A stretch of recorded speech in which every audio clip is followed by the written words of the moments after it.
Hello everyone, welcome to Linux File Management, lesson that we're going to talk about here in the Linux Fundamentals beginner level course. And today we're going to be talking about creating, deleting, moving, editing files and folders.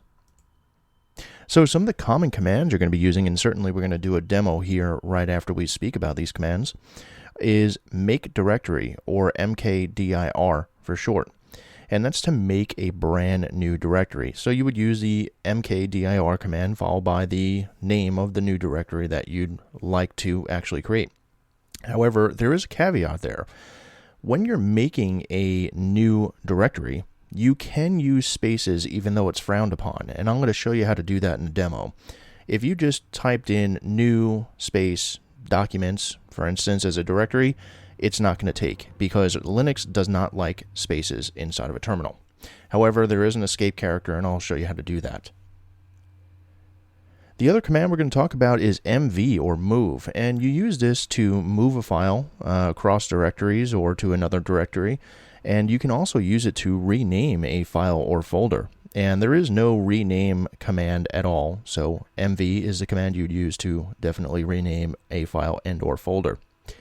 Touch is another command that I'm going to go over, and that just basically creates a new empty file for editing, so like a text file or something to that effect.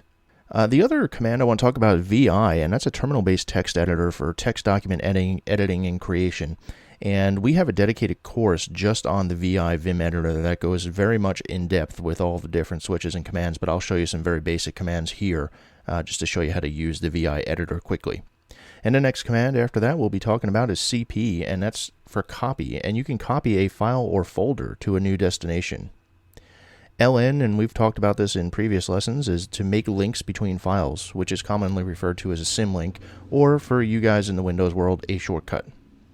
rm is remove or delete a file or a set of files or folders, and you can use certain switches with that, and we'll take a look at some of those in the demo. The next command I want to talk about is cat, and that's basically taking a snapshot of a file and displaying it to the screen as an output. The next command I'd like to speak about is grep, and that's a search for specific information from a data source. So, for instance, if you did the cat command, which is usually commonly used with the grep command, you can actually pull out certain information, and we're going to do a demo here on that as well. The other command is a tar command, and that's similar to zipping and unzipping files inside of Windows, and that creates a tarball file. And like zip files, you can create or unpack tar files with varying file compressions. You can use gzip, bzip, there's a ton of them. I'll show you a couple different examples there. And then, of course, you can use the zip and unzip command if you were writing code or something to that effect, or managing files and getting those files to a user that was on a Windows host machine. You can certainly use the zip command and the unzip command to be able to package files so a Windows user wouldn't have to download anything special to work with any other files, like a tarball file, for instance. You have to download a separate application to be able to untar those files inside of a Windows environment. So let's go ahead and actually do some demos, and we're going to walk through these commands and demos and go from there. Okay guys, let's get into the demo and start using some of the commands we learned about earlier. So the very first command I want to talk about is the make directory command, or mkdir. And in here we're going to make two different directories to show you some differences. So the command is mkdir, and the first directory we're going to make here is a documents directory. And if we lsl, you can now see that there's a documents directory here. And the very next directory we're going to make is data files, and there's going to be a space in there. So mkdir data files. Now if you just did it here with the spaces, as mentioned earlier, the caveat is Linux does not like spaces. And usually what we do is substitute that with an underscore or a dash. But there is a way around that, and there is a way to escape the actual space. So if we issued this command right here, as it is just now, you're going to see that it makes two separate directories, data and files, down here. So that's something that we don't want. We actually want to make it data files, but have an actual space in there. So the way to escape that is mkdir, and then your beginning file name, so data, and then a backspace followed by a space, and then the rest of the file name, so data files. And if you did an ls again, you can now see that we have a directory called data files, and it does in fact have a space in there. Now the backslash is the escape for telling Linux that we would like to have a space in our file name or directory name. Now this will work the same too if you're just creating regular documents as well. So moving forward from there, I want to talk about the touch command. And again, just to reiterate, the touch command, of course, just creates a blank, empty document. And so let's go ahead and go over into data files.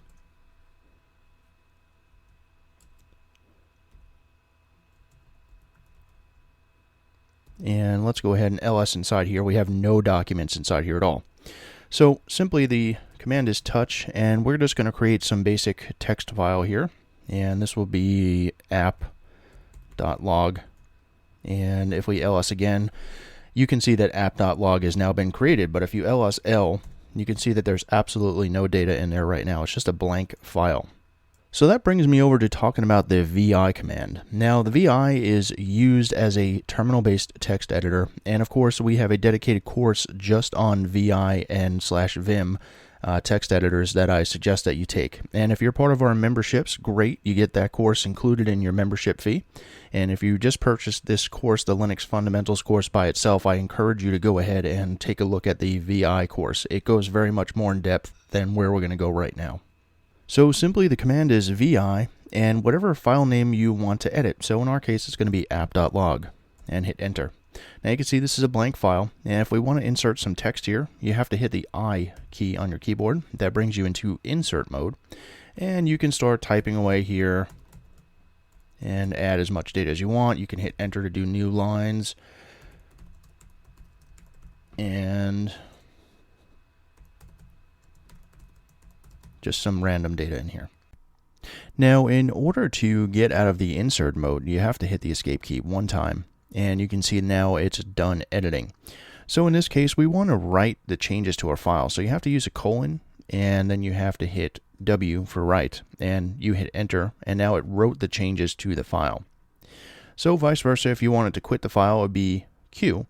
But if you wanted to write the changes to the file and subsequently at the same time quit the actual vi text editor, you can do colon write quit and hit enter. Now essentially it exited the actual file editor and saved your changes. So moving on from there, let's go ahead and clear the screen out here. And let's ls. Now we have app.log in there, and if we ls-l again, you can now see it has some data in there, albeit not much. So let's talk about the move command. In fact, let me go back to our regular directory here.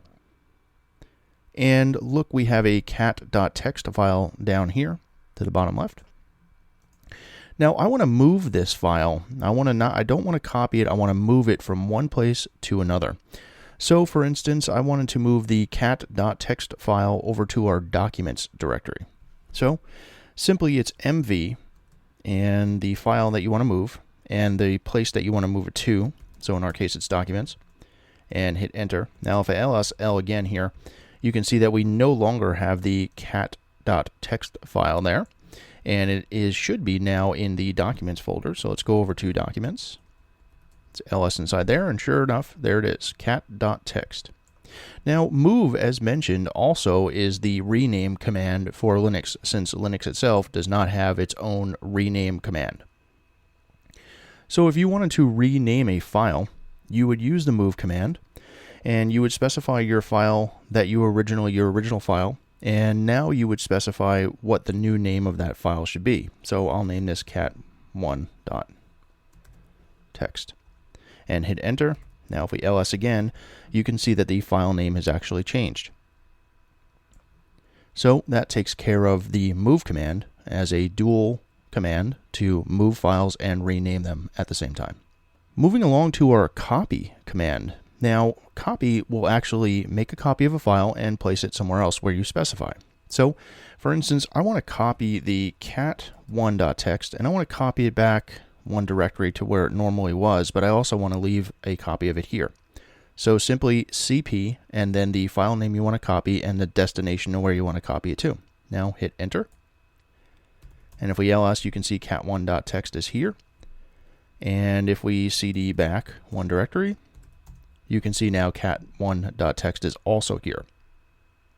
So I want to talk about the cat command itself. Now, the cat command, as mentioned, basically opens a file and takes a screenshot of it, so to speak, and prints the file to the screen. So whatever's inside the file is printed to the screen in front of you. So let's take a look at some of the cat examples, and we're going to be using grep in this example as well. And I'm going to show you a couple different things here. So let's go ahead and clear the screen out. We're going to use our cat1.txt file as our demo. So simply cat1.txt and hit enter. Now you can see here there's some information displayed on the screen. Now the problem with this is if you have a document that has multiple pages, 8, 9, 10, 12, 20 pages, it's all going to scroll to the very bottom and paste it to your screen. So you'll be scrolling here for hours and hours and hours trying to find whatever you're looking for inside that document. Now there is a addition to cat that you can use to show it page by page.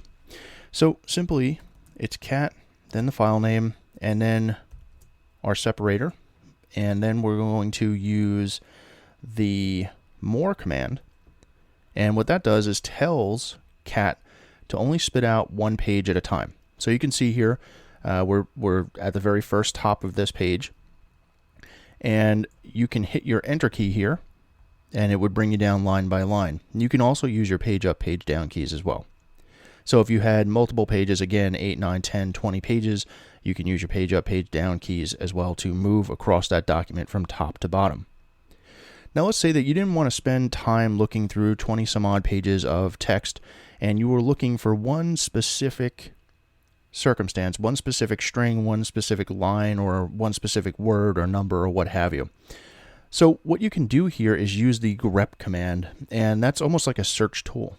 So you can use that in conjunction with cat. So again, cat1.txt, our separator, and then we're going to use grep, and we want to search for the word random. Now, I'm going to show you something that's pretty important here that a lot of people skip.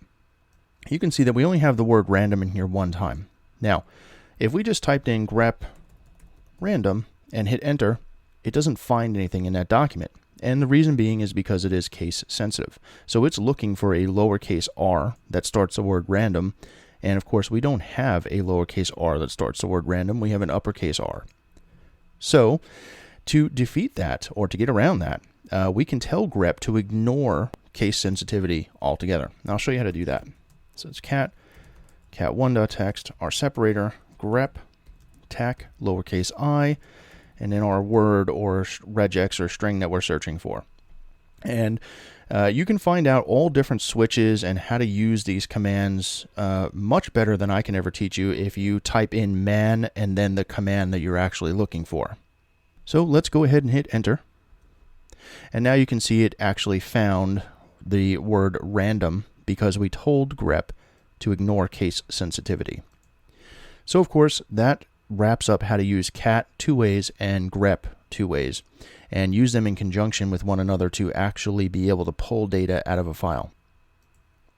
Let's go ahead and clear the screen out here.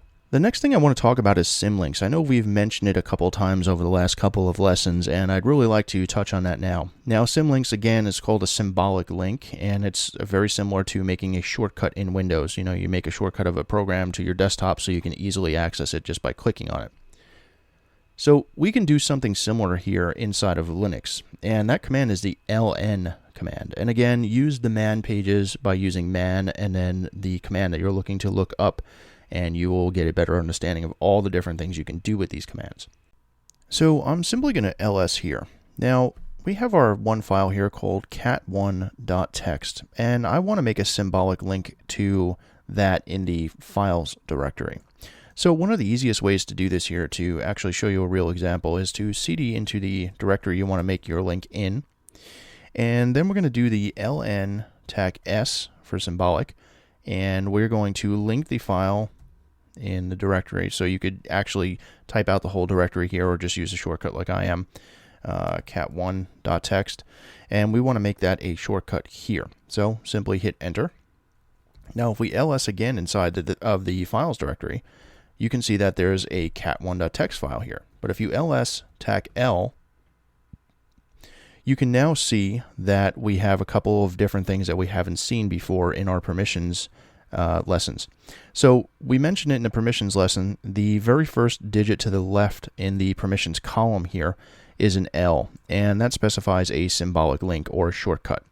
And you can see here that the original file is from here all the way to the right, and we have a file cat1.txt inside here. So now if we actually did cat to cat1.txt, you can see that we can actually view the file, and we're viewing that file from the originating directory. So that handles symlinks there. Now, of course, again, you can always do man and ln to see all of the different switches and types of links you can make between files. So I definitely encourage you guys to take a look at that as you're stepping through this demo. So let me go ahead and clear out the screen here. Actually, let me show you how to remove a link. So again, if we did lsl here, you can see that we have this link. So simply it would be rm cat1.txt, and that removes the shortcut in this directory. So you can see that there's literally no files in this directory anymore. However, if we went back to our originating directory, you can see that cat1.txt is still there. So it was just a shortcut that was deleted. So again, that wraps it up for the symbolic link command. Now let's talk about making tar files. So let me go ahead and clear out the screen here. And let's see, well, let's do an ls here. Now I want to take the file cat1.txt and I want to put that into a tarball file. And I want to zip it up with gzip compression. So let's go ahead and do the man command on the tar. And you can see that there is a ton of different options for the tar command. So very simply, I just happen to remember these in the back of my head, and because I've been using this for such a long time, that there's a certain sequence here of things that we need to use to actually create a file into a tar file. Let me go ahead and quit out of the manual page here. Clear the screen again, do an ls. So simply the command would be tar zcvf, and we're going to make that cat1.tjz, and we're going to add the cat1.txt to it and hit enter. Now if we ls again, you can see that we now have a cat1.tgz here. So to uncompress that, we're going to use the tar command again. However, we're going to change some of the switches at the end. So tar, and that's xvf, and then we're going to specify our tar file and hit enter. And you can see that it actually brought back the file. So it will uncompress and overwrite the file that's there if it's the same name. So let's try this again and actually rm the .txt file